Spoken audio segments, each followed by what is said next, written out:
Hello, calculus students. Welcome to another online lesson. With this lesson, we are transitioning from two-dimensional vectors to three-dimensional vectors. We will be focusing on how to create vectors from points, and we will talk about midpoint as well as the magnitude and length of 3D vectors. Our goal is to be able to use these skills on IB level questions.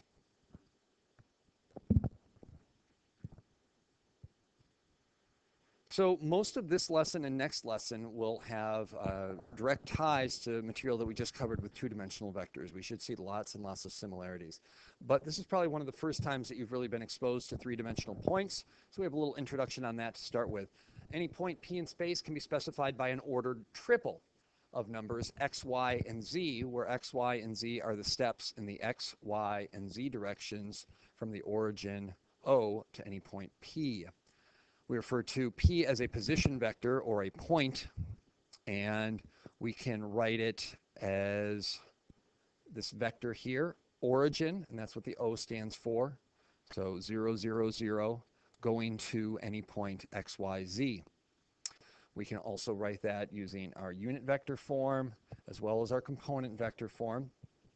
When we talk about unit vectors now, they have three components. We've got the x, y, and z components. So I is just one movement in the x component to the positive direction. J would be the y, and k, of course, is just the z. K would be the new one that we have here. Those are the base unit vectors in the x, y, and z directions, respectively.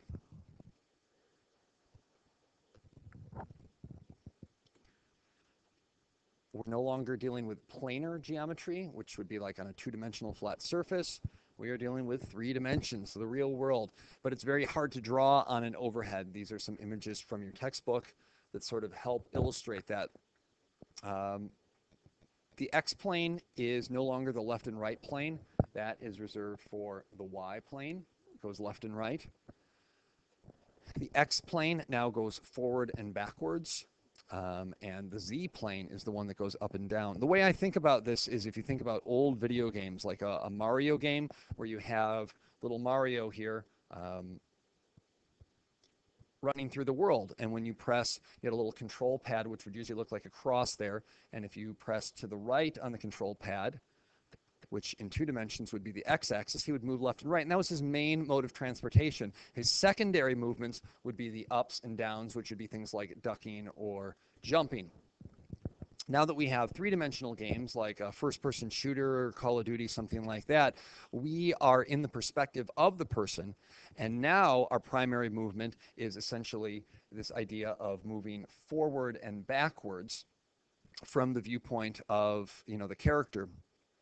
And so it's no longer left and right as our primary movement. And then secondary would be looking left and right. And finally, when you press up and down, that's your third to change your view in the up and down direction.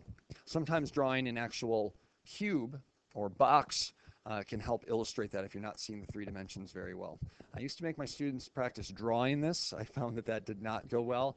A lot of students have found an easy time with it, and others did not. The good news is on the IB exams you won't have to draw, but you should be able to at least understand these pictures. So if you have questions on that, please let me know.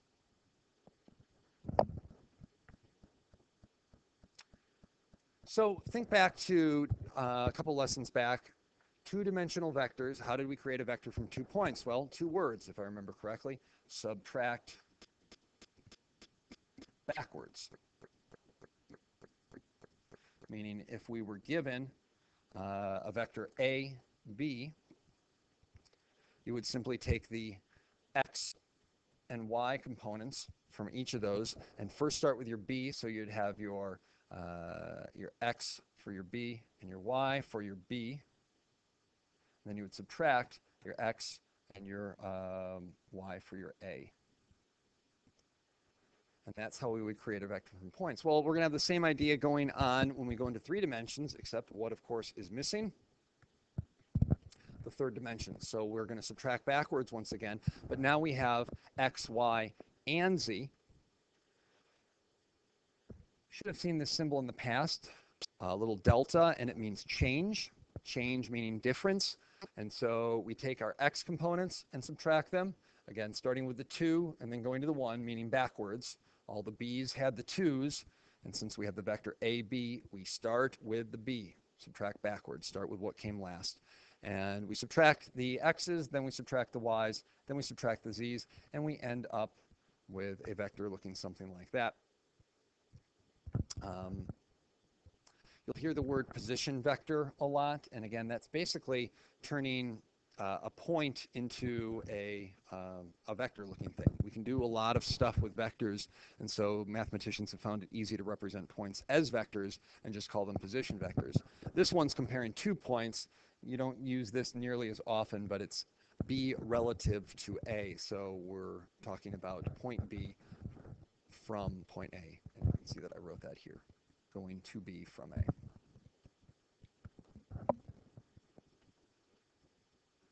So for our first example, we're going to create some vectors from points. 2 points are given, A and B. And then for the first part of the question, it actually asks about this point O. As I mentioned earlier, O is the origin. It would have an ordered triple. Again, not an ordered pair, because we don't have just 2 numbers. We have 3, so we call it an ordered triple. And that would be the representation of point O, or the origin. That's what it stands for. So if I want to do O to A, I'm going to subtract backwards. Again, A came second, so I start with the A. My components for A were 3, -1, and 2. Sorry, -1 and 2.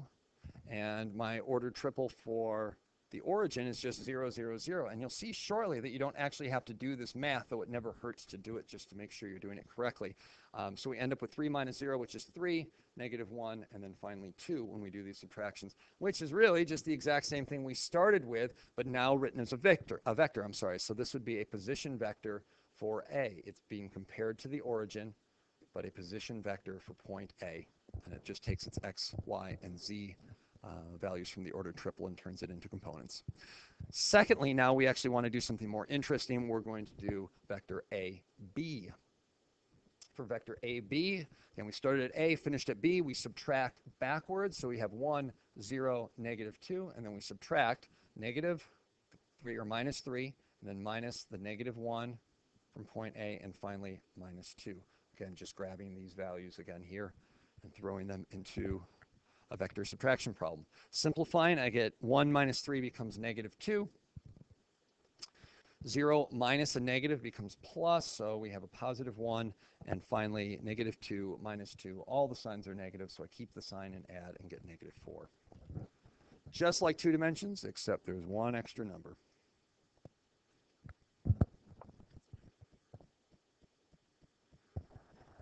So now let's talk about distance or magnitude or length of a vector. How did we do that for 2 dimensions? Well, it was based on the Pythagorean theorem. You sort of squared your x component. You squared your y component. You added them together. And then you would square root.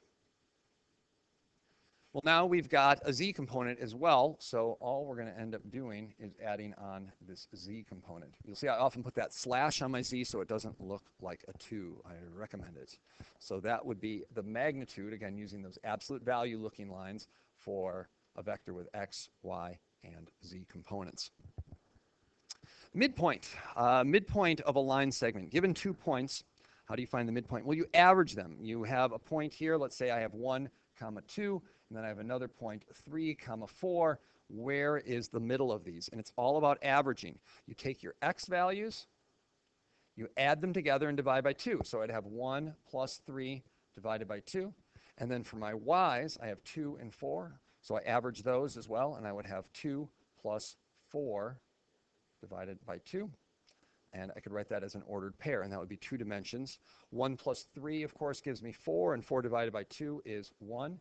And then 2 plus 4 over here gives me 6, and 6 divided by 2 is 3. And I did some bad math earlier. I'm sorry. 1 plus 3 is 4 divided by 2 is 2. Let's try that. And then 2 plus 4 over here gives me 6 divided by 2, and that's 3. So 2, 3 would be my midpoint of these given points. Well, I bet you can guess what we'll do when we have an ordered triple. We just have one more part of our ordered triple to worry about, the z coordinates. So this next slide will sort of paraphrase what I just discussed. This formula up here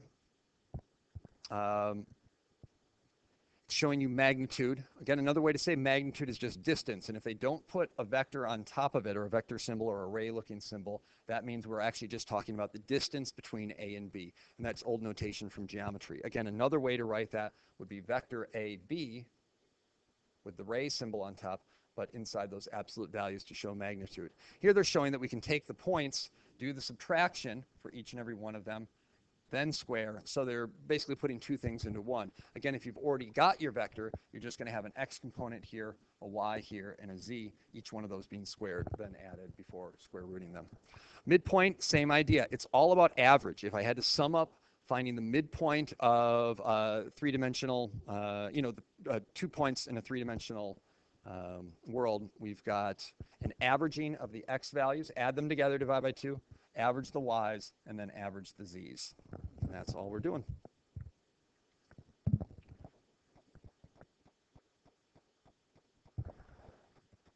So for this one, it asks us to find the distance AO, find the distance AB, and then find the midpoint of AB. I'm going to skip the first one.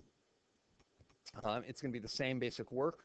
And I'm going to focus on AB. Again, just for distance AO, we would only be using point 0, 0, 0 as our ordered triple to start with. Now to find the distance for AB, we can do this one of two ways. We can use the formula that I just showed on the last slide, which involves a square root and then a whole bunch of subtraction. Again, we're going from A to B, and technically the distance is going to come out the same way in either direction. A to B is the same as B to A. But to keep things consistent, let's subtract backwards. So B came second, so we start with that. We take the x components of -2 from the B, and then 1 from the A, and we subtract. Square that, plus 0 minus 4 for the y. Square that, and last but not least, we take the 1 minus -2, also known as 1 plus 2, and square that. And you could throw that in your calculator and you'd get an answer of the distance. That being said, I probably wouldn't do it that way. So what would you do, Mr. Peacock? Well, I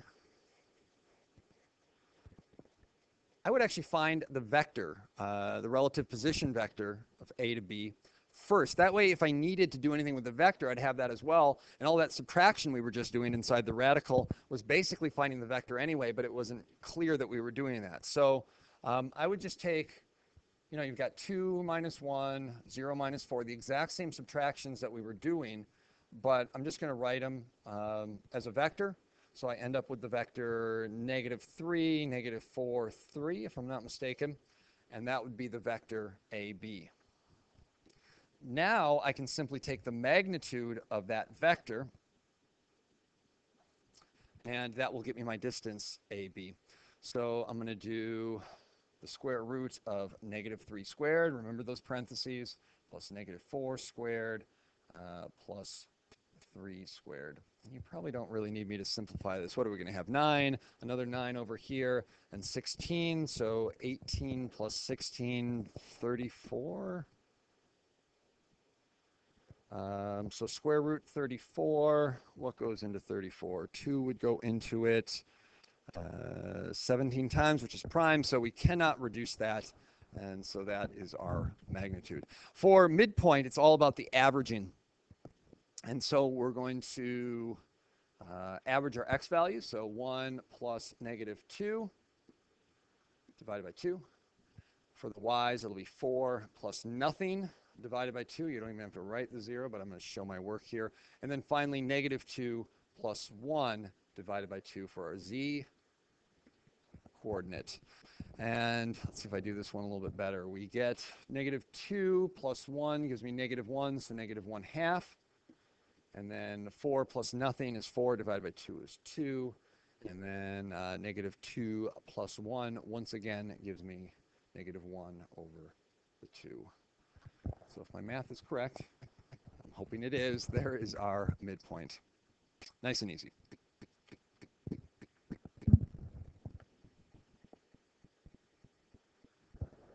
Same idea on this one. I'm probably not going to work this one through, but we can talk it through. We've got 2 points, P and Q.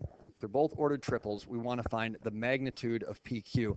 And essentially what I just showed on the last example. So just subtract backwards, start with Q because that coordinate came second. So we have the 1, -1, 3. Then we have the P. So we're going to subtract the -3, the 1, and the 2, which came right from that ordered triple. Nope, said 2, I wrote 1. And you'll end up with this vector, which is vector PQ. So we've got 4, -2, and 1. And then just use your magnitude formula on that. We're going to have 4 squared plus -2 squared plus 1 squared.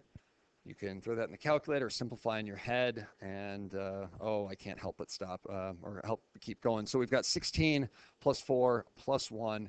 So I think we are getting square root of 21. Only factors of that are 3 and 7, which are both prime, so it does not reduce. And that would be the magnitude of PQ. Again, so easy, I couldn't even stop myself. It's all built on the 2-dimensional vectors, and if you have that stuff down, you'll be fine with 3-dimensional vectors here.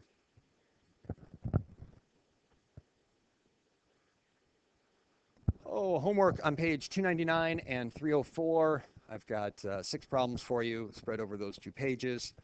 And a reminder that next class we will have a test on the 2-dimensional vectors. Many of the same concepts we just covered here. None of the 3-dimensional stuff though, just 2 dimensions on our test next class.